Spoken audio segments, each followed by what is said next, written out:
Tripura Law Clerks Association biannual election were held on Wednesday. A 13-member committee of Tripura Law Clerks Association will be formed after the election results are announced.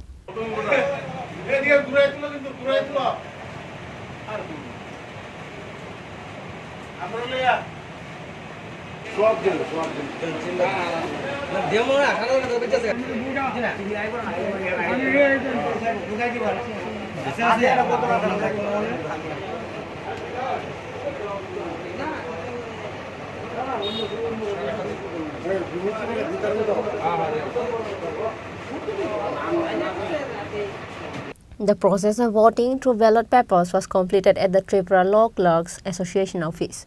There are 89 voters in total. A total of 24 candidates are contesting the election. Among them, 3 candidates have already won unopposed. The fate of the remaining 21 candidates will be decided through this election. আমরা ত্রিপুরা ল clerks অ্যাসোসিয়েশনের দ্বিবার্ষিক সাধারণ নির্বাচন আজ আমরা অনুষ্ঠিত করতে চলেছি। সেই সুবাদে গত 8/9/2023 তারিখ থেকে নির্বাচনী বিজ্ঞপ্তি জারি করা হয় এবং ডে বাই ডে প্রত্যেক দিন নির্বাচনের বিভিন্ন কর্মসূচি আমরা নির্বাচনী বিজ্ঞপ্তির মধ্যে জারি করি। সেই সুবাদে আজ 27/9/2023 তারিখ সকাল 11:30 থেকে আমাদের ভোট গ্রহণ কার্য অনুষ্ঠিত হচ্ছে। বিকাল 3:30 পর্যন্ত আমাদের ভোট গ্রহণ প্রক্রিয়া হবে।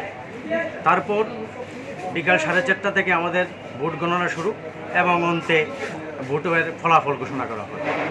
আমাদের এই ত্রিপুরা ল ক্লার্কস অ্যাসোসিয়েশন একটি অরাজনৈতিক সংস্থা। এখানে আমাদের সর্বমোট ভোটার রয়েছেন 89 জন, আর আমাদের প্রার্থী রয়েছেন, টোটাল প্রার্থী ছিলেন 24 জন। তার মধ্যে আমরা 3 জন বিনা প্রতিদ্বন্দ্বিতা, তাদের নিকটতম কোনো প্রতিদ্বন্দ্বী না থাকায় তাদেরকে আমরা বিনা প্রতিদ্বন্দ্বিতায় বিজয়ী বলে ঘোষণা করেছি। বর্তমানে 21 জন পোস্টে তারা ছিলেন সেক্রেটারি, তারপর প্রেসিডেন্ট এবং অডিটর। এই 3 জন বিনা প্রতিদ্বন্দ্বিতায় জয়ী হয়েছেন। আর বাকি 21 জন প্রার্থী আজকে তাদের ভোটের মাধ্যমে আমরা টোটাল 13 জনের কমিটি গঠন করা হবে। আজকে এই 13 জন কমিটির মধ্যে 3 জন প্রতিদ্বন্দ্বী বিনা প্রতিদ্বন্দ্বিতায় জয়ী হয়েছেন এবং বাকি 21 জনের মধ্যে আজকে ভোটাভুটি হবে। তারপরে আমরা 13 জনের কমিটি গঠন করা হবে। আপনার পরিচয়? আমার নাম শ্যামল দেবনাথ। আমি ত্রিপুরা ল ক্লার্কস অ্যাসোসিয়েশনের নির্বাচন অধিকর্তার দায়িত্ব পালন করছি।